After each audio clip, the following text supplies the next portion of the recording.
अस्सलाम वालेकुम स्टूडेंट्स। तो लास्ट टाइम हमने जो है वो इंडिसेस में 5 रूल कर लिए थे। Now we will start with the sixth rule. The sixth rule says कि अगर 1 की कोई भी पावर हो, 1 के ऊपर अगर हमारे पास कोई भी पावर हो, तो उसका आंसर हमेशा हमारे पास 1 ही आएगा। ये बहुत बेसिक है, लेकिन ये रूल है। Why it's rule? बिकॉज़ यहाँ पे स्टूडेंट्स बहुत मिस्टेक कर लेते हैं। अब मेरा मतलब यही है कि अगर 1 की पावर 3 है तो 1 ही आंसर आएगा, 1 की पावर 5 है तो भी 1 ही आंसर आएगा और सेम केस कि अगर 1 की पावर चाहे -3 हो तो भी आंसर 1 ही आएगा। एंड अगर इसको हम एक और तरीके से कर लेते हैं कि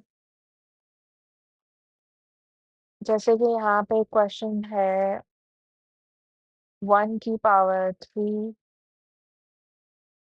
1 की पावर 3x -5.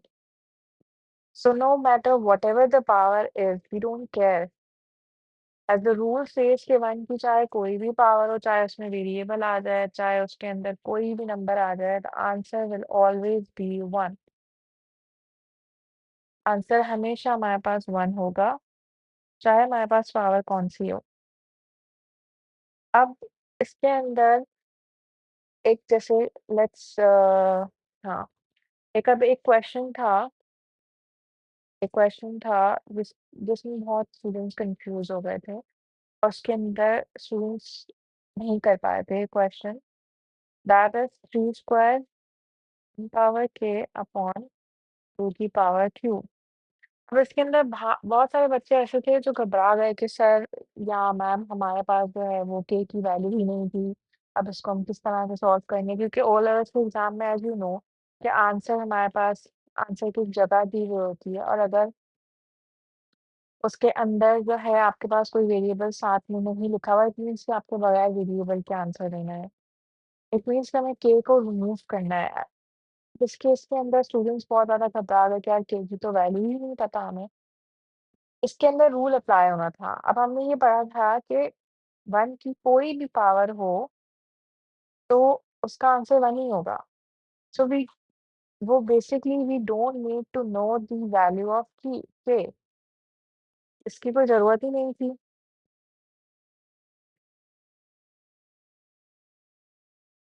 अब हमारे पास जब वैल्यू ऑफ k नहीं है, तो काफ़ी स्टूडेंट्स ने इस वजह से इस क्वेश्चन को छोड़ दिया था, जो कि बिल्कुल ही बहुत ही फ़िज़ूल सा ये ब्लंडर था स्टूडेंट्स की तरफ से। तो उनको ये सोचना चाहिए था कि यहाँ पे 1 है, अगर यहाँ पे 2 होता, 3 होता या कोई और नंबर होता तो in that case we need कि भाई k की वैल्यू चाहिए, बट यहाँ पे हमें k की वैल्यू नहीं चाहिए। हम सिंपली यहाँ पे 3 का स्क्वायर 9 ले लेते, 1 की पावर k को हम 1 ले लेते और 2 की पावर q हम 8 ले लेते, तो answer would be 9/8। This was the simple case. उसके अंदर स्टूडेंट्स जो हैं वो कन्फ्यूज़ हो जाते हैं। तो इस तरह से वो हमारा एग्ज़ामिनर है ना, वो हमें इस तरह से टेस्ट करता है। इसी वजह से स्टूडेंट्स जो हैं वो कन्फ्यूज़ भी हो जाता है। नाउ अब हमारे पास जो एक और रूल है दैट इज़ इम्पोर्टेंट एंड ये वो पॉइंट है जहाँ पे काफ़ी सारे स्टूडेंट्स जो हैं वो कन्फ्यूज़ हो जाते हैं। क्योंकि जब ये एक साथ अप्लाई होते हैं तो students gate confused. Now let's talk about fractional powers कि हम फ्रैक्शनल पावर्स को किस तरह से डील करते हैं। As we know कि √x is x 1/2 and we also know cube root of x को हम इस तरह लिख सकते हैं। कोई भी अगर स्क्वायर रूट है या क्यूब रूट है या यहाँ पावर 4 आ गई, 5 आ गई, तो उसकी जो पावर होगी उसको 1 की फॉर्म में लिखेंगे, 1 अपॉन की फॉर्म में। और एग्ज़ामिनर की ये दोनों जो हैं वो स्क्वायर रूट और क्यूब रूट बहुत फेवरेट है। बस फ्रैक्शनल पावर्स को हम 2 मेथड्स से सॉल्व कर सकते हैं एंड इट्स इम्पोर्टेंट कि हमें वो दोनों मेथड्स आ रहे हों। इट्स नॉट जस्ट कि हमें बस कोई एक मेथड आ जाए एंड दैट्स ओके। हमें दोनों मेथड्स आने चाहिए बिकॉज़ आगे जाके दोनों में से कोई भी एक बहुत ज़्यादा फीसिबल हो सकता है, एक ज़्यादा बहुत ही मुश्किल कर सकता है। तो इट्स बेटर कि हम जो है वो दोनों मेथड्स ही याद कर लें। सो पहले हम मेथड 1 देख लेते हैं एंड देन उसके बाद हम मेथड 2 देख लेंगे, इसको किस तरह से डील करना है। और it's very important, it's compulsory to learn both methods and both methods are very easy. अच्छा ये भी होता है कि काफ़ी स्टूडेंट्स को मेथड 1 ईज़ी लगता है, का कुछ स्टूडेंट्स को मेथड 2 ईज़ी लगता है। बट अगर आप प्रैक्टिस करो दोनों मेथड्स के साथ तो दोनों ही बहुत ईज़ी हैं। For instance, the question is 8 की power 2 upon 3. How to do deal such questions now? In this case, we know कि 8 अच्छा इसके लिए we need to know the cube roots and square roots. हमें हमें एटलीस्ट 15 तक square वो पता होना चाहिए और 15 तक क्यूब्स पता होने चाहिए। इन दैट केस हम पेपर 1 के क्वेश्चन बहुत ईज़िली कर लेते हैं, वरना तो पूरा टाइम इसी में लग जाएगा कि आप कैलकुलेट करना स्टार्ट कर दो।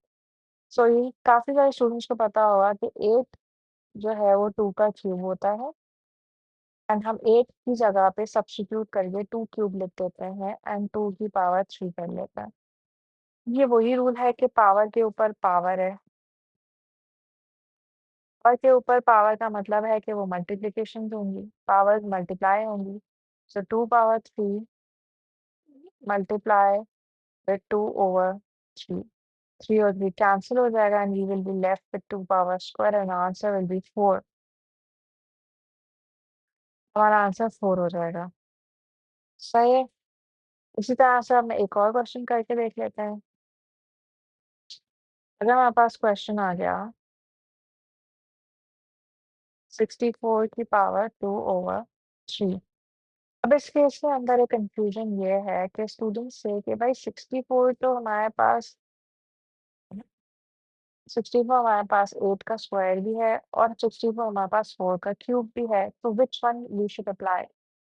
सो यहाँ पे हमारे पास हमें एक लॉजिक यूज़ करना होगा कि यहाँ पे जो हमारे पास पावर गिवन है, व्हिच इज़ 2 ओवर 3, इस 2 ओवर 3 को कैंसल करना is very beneficial for student, बहुत आसान हो जाता है आपके लिए। तो कैंसल करने के लिए एज़ वी कैन सी कि यहाँ पे 3 है नीचे डिनोमिनेटर में we have 3, so it's better कि हम वो वाला नंबर लें जिसकी पावर 3 आ रही है। तो हम वो नंबर लेंगे जिसकी पावर 3 आ रही है, so we will take 4 power 3 और 2 ओवर 3। अब जब हम इनको मल्टीप्लाई करेंगे तो 3 और 3 कैंसल हो जाएँगे and we will be left with 4 power square which is 16। तो इस तरह से हमें टेक्निक्स कुछ अप्लाई करनी होती है पेपर में and all the sums with practice, जितनी हम प्रैक्टिस करेंगे उतनी ही जो है वो हमारे पास ईज़ी हो जाएगा हमसे कि हम कौन-सा नंबर चूज़ करें and that will be decided within seconds, even हमें ये लिखने की भी ज़रूरत नहीं पड़ती। सो यहाँ पे मैं लिख देती हूँ choose that number which cancels the denominator, cancels या cuts the denominator। वो नंबर लेंगे जो फ्रैक्शन के डिनोमिनेटर को कैंसल कर ले and it makes our calculation easier. इसी को अगर हम देख लेते हैं, इसको अगर हम इस तरह से कर लें कि यहाँ पे हम लोग 64 की पावर 3 ओवर 2, अब इस केस के अंदर हम 8 की पावर 2 ले लेंगे क्योंकि यहाँ पे हमारे पास जो डिनोमिनेटर है वो 2 है और 2 के साथ 2 कैंसल होगा जब हम 8 की पावर स्क्वायर लेंगे। इस केस में अब हमारे पास 8 स्क्वायर ज़्यादा बेटर ऑप्शन है। So answer will B 8 cube which is 512। अब इसके अंदर भी हमें क्यूब्स और स्क्वायर्स याद होने चाहिए, तभी हम लोग इस आंसर को फ़ौरन लिख सकेंगे कि 512 आंसर है।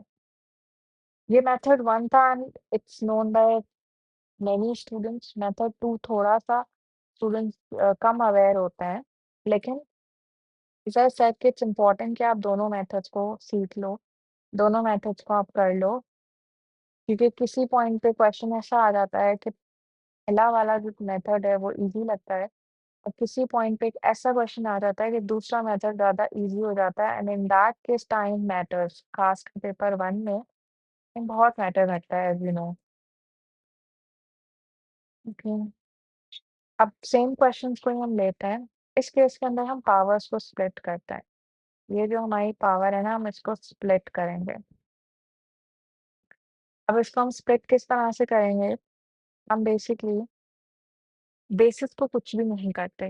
यहाँ पे we do not do anything with base. हम बेस के साथ कुछ भी नहीं करेंगे, we will just play with powers. Powers के साथ किस तरह से हम डील करेंगे? इस तरह से करेंगे कि हम पावर्स के अंदर न्यूमरेटर को बाहर ले आएँगे। व्हिच मीन्स कि हम इसको इस तरह से लिखेंगे 8 की पावर 1/3 कर देंगे और जो न्यूमरेटर था उसको हम बाहर ले आए। ऊपर वाला जो फ्रैक्शन में नंबर होता है हम उसको न्यूमरेटर कहते हैं। तो what do we do? We bring the numerator outside the bracket. Bracket के बाहर आप न्यूमरेटर को ले आओ, जो पावर के अंदर है, सही है? तो अब इस केस के अंदर क्या हो जाएगा? अब हम इसको सॉल्व कर लेंगे। अब हमारे पास 8 की पावर है 1/3। 8 की पावर 1/3 का मतलब यू ऑल नो, अभी हमने पढ़ा cube root of 8। And what do we know कि क्यूब रूट ऑफ 8 इज़ 2।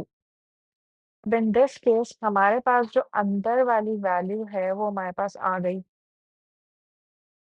जो अंदर वाली वैल्यू है वो हमारे पास 2 आ गई। अब ब्रैकेट के बाहर जो है हमारे पास 2 रह गया।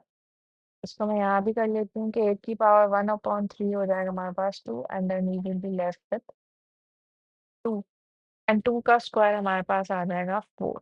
वही आंसर आया जो पहले मेथड से आया। अब आई नो काफ़ी लोग इस मेथड से अनकंफर्टेबल होंगे बट इट्स वेरी इंपॉर्टेंट कि आपको ये भी पता होना चाहिए। एंड पता होने के साथ आपकी प्रैक्टिस भी होनी चाहिए इसी मेथड के साथ। So it all comes with practice. Second question था हमारे पास 64 2/3। इसको भी हम इसी तरह से डील करेंगे कि हम लोग न्यूमरेटर को बाहर ले आएँगे। 64 को हम एज़ इट इज़ रखेंगे। यहाँ पे हमारे पास 1/3 हो जाएगी और न्यूमरेटर हमारी थी जो 2 थी तो हम उसको बाहर ले आए। 64 का क्यूब हमारे पास क्या आता है? 64 का क्यूब हमारे पास आता है 4। तो यहाँ पे 4 आ जाएगा और यहाँ पे 2 बचेगा, हमारा आंसर हो जाएगा 16। दोनों मेथड्स में से कोई भी ले सकते हैं हम लोग, क्योंकि दोनों के ऑलमोस्ट स्टेप्स जो हैं वो सेम ही हैं। पार्ट 3 कर लेते हैं, क्वेश्चन नंबर 3 कर लेते हैं, तो थोड़ी-सी और अंडरस्टैंडिंग बिल्ड हो जाए। 64 पावर 3/2। 64 पावर 3/2 में भी हम इसी तरह से सॉल्व कर लेंगे इसको, कि हम बेसिस को कुछ नहीं करेंगे, बेसिस वहीं की वहीं रहेंगी। जस्ट उसके जो न्यूमरेटर है, which is 3 in this case, उसको हम बाहर ले आएँगे। एंड 64 का अंडर रूट इज़ 8, 8 की पावर क्यूब रह जाएगी। एंड वही आंसर आ जाएगा 8 क्यूब इज़ 8। ये हमारा आंसर हो जाएगा। ऑब्वियसली दोनों मेथड से सेम आंसर आएगा हमारे पास। So this was our seventh rule, which was fractional powers. In fact, seventh नहीं, it was sixth. Sixth or seventh था? Seventh था, okay. तो ये हमारा सेवेंथ रूल हो जाएगा। इसके अंदर सिर्फ हमारे पास फ्रैक्शनल पावर्स थी। पावर्स अगर फ्रैक्शन में हो तो हम उसको किस तरह से डील करेंगे, उसके लिए हमने 2 मेथड्स देखे। Now let's move on to rule number 8. Now rule number 8 is कि जब भी हमारे पास इस तरह से कोई क्वेश्चन आ जाए, तो हम क्या करते हैं, अपनी पावर्स को दूसरी साइड पे लेके जाते हैं। तो उस केस में हमारे पास क्या हो जाता है कि पावर्स रेसिप्रोकेट होती हैं। इसके लिए हमारे पास बेसिस सेम होना ज़रूरी नहीं है, इट्स जस्ट कि हम पावर्स को दूसरी साइड पे शिफ्ट कर रहे हैं। दूसरी साइड पे शिफ्ट करने के लिए एक्स एक्स पावरलेस हो जाएगा, उसने अपनी पावर वाई को दे दी और वाई के पास जो पावर है वो रेसिप्रोकेट होके आएगी, ये रूल है। So we just need to learn कि अगर हमारे पास जो पावर्स हैं, ये रूल हमें याद करना है कि when power goes to other side,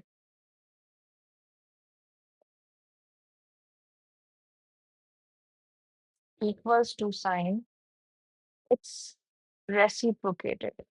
It is reciprocated. जो पावर है अगर हम उसको दूसरी साइड पे शिफ्ट करेंगे, तो हमारे पास जो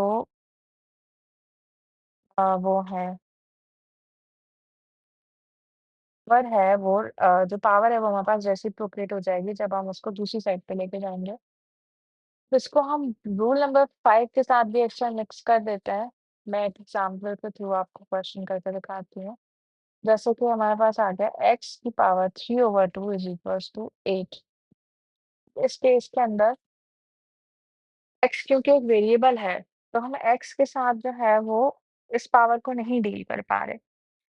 तो हम x के साथ क्या करेंगे, x फाइंड करने के लिए हमें बेसिकली इसके अंदर x अगर फाइंड करना है, तो हम जो पावर है वो शिफ्ट कर देंगे क्योंकि जो दूसरा नंबर है वो हमारा एक नंबर है।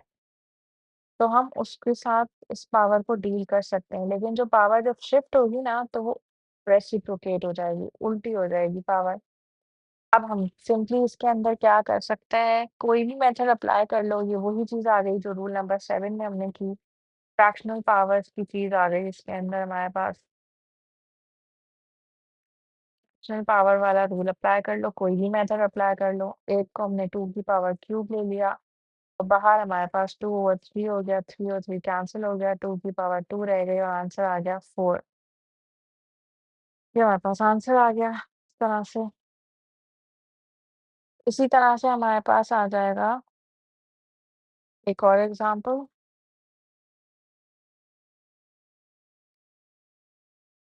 नंबर 2 एग्ज़ाम्पल हमारे पास है x की power square is equals to 16। अब how we will solve this? अच्छा, बेसिकली अब इस रूल की कोई ना तुक समझ नहीं आती काफ़ी स्टूडेंट्स को, क्योंकि हमने कभी भी रूल्स को समझ के नहीं किया, हमने बस उनको याद कर लिया। मैथ्स में काफ़ी ऐसी चीज़ें होती हैं जिसमें हमें सिर्फ़ याद कर लेना चाहिए, रूल्स होते हैं क्योंकि उसके हम लॉजिक नहीं समझ पाते मोस्ट ऑफ द टाइम, लेकिन कभी-कभी हम समझ भी सकते हैं। अब इसके अंदर जो हमने बेसिकली ये जो रूल अप्लाई किया है ना, ये हमने इस तरह किया है कि अब देखें अगर ये जो क्वेश्चन है, इसको हमें याद है कि इसको हम किस तरह सॉल्व कर सकते हैं। अगर हमें यहाँ से स्क्वायर हटाना है, तो वहाँ पे हम अंडर रूट लगा लेते हैं। तो हम लोग सिंपली क्या कर देते हैं, x की पावर √16 लिख देते हैं, राइट? तो ये आंसर आ जाता है 4। लेकिन बेसिकली इसके पीछे हमारे पास एक कॉन्सेप्ट है, ये वाला एक स्टेप मिस कर देते हैं व्हिच इज़ 16 की power 1/2। We usually skip this step because we know अगर किसी की भी पावर हटानी है, तो दूसरी साइड पे स्क्वायर रूट आ जाता है। अगर 2 है पावर तो स्क्वायर रूट आ जाएगा, क्यूब है पावर तो क्यूब रूट आ जाएगा। ये है वही इसी रूल के ऊपर बेस करता है। It based on this rule. और रूल क्या कहता है कि भाई जब पावर शिफ्ट करते हो तो जो पावर है वो रेसिप्रोकेट हो जाती है। यहाँ पे भी तो यही हो रहा है। यहाँ पे 2/1 था और वहाँ जाके 1/2 हो गया। तो रूल तो वही अप्लाई हुआ बट इट्स जस्ट कि हमें ये पता नहीं होता। सो ये रूल 8 था। अब हम आ रहे हैं लास्ट रूल के ऊपर which is very, very, very important. 9 rules होते हैं टोटल। हमारा जो 9th रूल है दैट इज़ वेरी इंपॉर्टेंट। और उस 9th रूल के अंदर डेसिमल्स इन्वॉल्व हो जाते हैं and decimals in power are never friends. इसको मैं यही कहूँगी कि power and decimals are not friends. और ऑन डेसिमल्स को आप फ्रेंड्स नहीं कंसिडर करते क्योंकि उनके साथ डील करना बहुत ही ज़्यादा कॉम्प्लिकेटेड हो जाता है। एंड यहाँ पे फिर मिस्टेक करने के ना चांसेस बहुत ज़्यादा बढ़ जाता है। सो इट्स बेटर कि हम उनको जो है वो डील कर लें पहले, सॉल्व करने से पहले। डील किस तरह करेंगे? Convert them into fractions. क्योंकि हमने फ्रैक्शंस को डील किया है, तो हम बजाय कि डेसिमल्स को भी डील करना सीखें, इट्स बेटर कि हम फ्रैक्शंस में कन्वर्ट कर दें उसको। जैसे कि फॉर एग्ज़ाम्पल हम एक क्वेश्चन ले लेते हैं। द क्वेश्चन सेज 0.2 की पावर -2। इसको 1 ना कंसिडर कर लेना। सही है? तो इसको हम किस तरह से करेंगे? एज़ वी नो कि भाई 0.2 का मतलब होता है 2 ओवर 10, क्योंकि एक डेसिमल प्लेस पीछे जा रहे हैं तो हम उसको 10 से डिवाइड करके उसको फ्रैक्शन में कन्वर्ट कर सकते हैं। और यहाँ पे फिर हमारे पास वो वाला रूल अप्लाई हो जाएगा कि अगर पावर नेगेटिव है, तो बेसिस को हम रेसिप्रोकेट कर देंगे और पावर हमारी पॉज़िटिव हो जाएगी। ये वो रूल अप्लाई हो गया। 10 और 2 को कैंसल करके हमारे पास 5 बच गया और 5 का square we will um, we know that it's 20। ठीक हो गया? सिंपल। बजाय कि आप डेसिमल्स में जाके उसको खिचड़ी बना दो, बेहतर है कि आप उसको फ्रैक्शंस में कन्वर्ट कर दो और फिर आप उसको डील करो, ठीक है? अब एक और क्वेश्चन कर लेते हैं। एक और क्वेश्चन है थोड़ा-सा इस तरह से, इसको हम ये ले लेते हैं।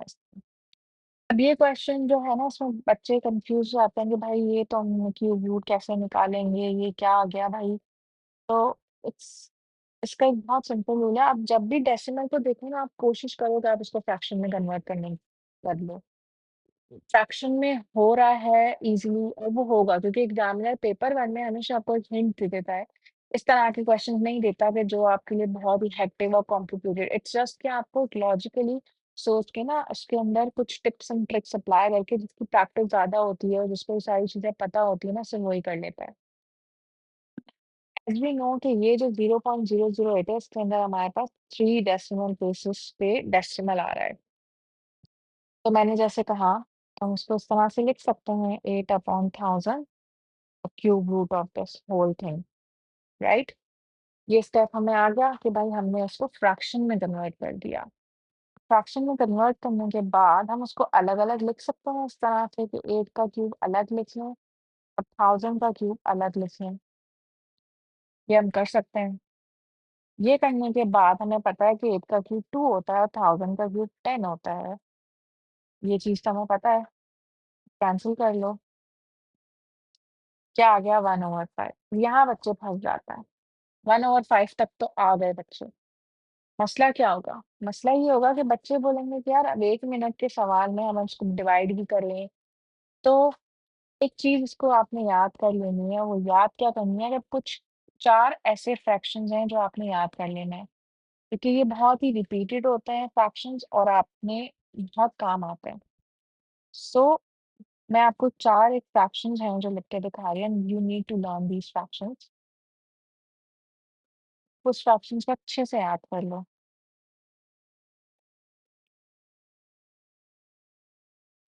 वो फ्रैक्शंस कौन से हैं? 4 ऐसे फ्रैक्शंस हैं जो आपने बस रट्टा लगा देना है कि भाई इस फ्रैक्शन का ये डेसिमल है, इस फ्रैक्शन का ये डेसिमल है। Then you will not have any kind of problems in such questions. बाकी तो चलो, अगर कोई ऐसा आ गया कि भाई ये तो जो है वो हो गया, कोई ऐसा आ गया कि भाई आपने वो करना पड़ेगा, सो दैट्स ओके, वो आपने करना पड़ेगा, वो आपको लॉन्ग डिवीजन मेथड से जो है उसको कन्वर्ट करना पड़ेगा। लेकिन एग्ज़ामिनर जो है वो मोस्टली जो है ना ये वाले फ्रैक्शन ज़्यादा दे देता है इस तरह के सवालों में, जिसमें थोड़ा टाइम वैसे ही लग जाना है और उसके बाद फिर वो फर्दर इस तरह की कोई आपको नहीं देगा। एक तो आपने ये याद करना है कि 1/2 का जो डेसिमल होता है वो 0.5 होता है। फिर उसके बाद हम इसी का उल्टा ले लो, 1/5 का डेसिमल 0.2 हो जाएगा। ये उल्टा-उल्टा फ़ील हो रहा है ना, कि वहाँ पे 5 आ रहा है, यहाँ पे जो है वो 2 आ रहा है। इस तरह का कुछ हो रहा है ना, ये इस तरह से। तो इस तरह याद होना आसान हो जाता है, तो ये याद कर लो। 2 ये हो गए, एक ये हो जाएगा 1/4। ये आप काफ़ी स्टूडेंट्स को याद कर, क्योंकि ये परसेंटेजेस में भी बहुत काम आता है। तो 25 डिवाइड बाय 100 करेंगे, 25 के टेबल में 4 के टेबल में 25 के टेबल में 100 4 टाइम्स आता है, तो परसेंटेजेस से ना बहुत रिलेटेबल होता है। तो ये काफ़ी स्टूडेंट्स को याद हो जाता है। फिर इसी का हमने ना, जैसे अगर 1/4 कर रहे हैं हम, जैसे 100% का 1/4 कर रहे हैं तो 25% है। और 3/4 करोगे तो 75% होता है, तो वो 0.75 आ गया। इस तरह से आप याद कर लो। ये तो अभी के अभी आपको याद हो गया होगा। तो ये 4 फ्रैक्शंस आप याद कर लो, आपकी ज़िंदगी आसान हो जाएगी। और फिर इस तरह के क्वेश्चंस में आपको ना लॉन्ग डिवीज़न करके और ये चीज़ें नहीं याद करनी पड़ेंगी। बाकी इन केस अगर आपके पास कोई इस तरह के क्वेश्चंस आ गए कि भाई उसके अंदर जो है ना हमारे पास लॉन्ग डिवीज़न करने की ज़रूरत है, तब आप कर लेना। बट मोस्टली वो ऐसा करता नहीं है या फिर वो मार्जिन दे देता है कि किसी और क्वेश्चन में कम टाइम लगेगा, तो एक क्वेश्चन में थोड़ा ज़्यादा टाइम लग गया एंड इस तरह से वो पेपर कंप्लीट हो गया। So that's all for indices. हम नेक्स्ट पार्ट में कोशिश करेंगे कि इंडेसिस के कुछ क्वेश्चन सॉल्व कर लें पास्ट पेपर्स के। पेपर वन में किस तरह के क्वेश्चन आते हैं इंडेसिस में। वैसे तो मैंने पूरी कोशिश की है कि मैं आपको एग्जांपल्स के थ्रू समझाऊं, और ये जो मैंने एग्जांपल्स दिए हैं पेपर में से ही लेकर दिए हैं, कि ये जो पेपर्स में आती हैं ये मैंने अपनी तरफ से नहीं बनाई। तो पेपर में जिस तरह के सवाल आते हैं मैंने एग्जैक्ट वैसे नहीं, लेकिन इट्स इम्पोर्टेंट कि हम पास्ट पेपर्स की प्रैक्टिस भी करें। तो नेक्स्ट पार्ट में मैं जो है वो पास पेपर्स करवा दूँगी इंडेक्सेस के, and then we will move on to another topic of algebra. इस तरह से हम लोग चलेंगे। Thank you so much for watching. कोई भी क्वेरीज हो you can comment, and I will make sure कि आप लोग की जो क्वेरीज हैं उसको मैं रिप्लाई करूँ, या आपकी क्वेरीज को खत्म करूँ। जो भी टॉपिक्स आपको मुश्किल लगते हैं या आपको ज़्यादा लगता है कि इसमें मुझे ज़रूरत है, then you can always comment, and I will try कि मैं उस टॉपिक को कवर कर सकूँ आपके एग्जाम से पहले पहले। Thank you so much. Allah Hafiz.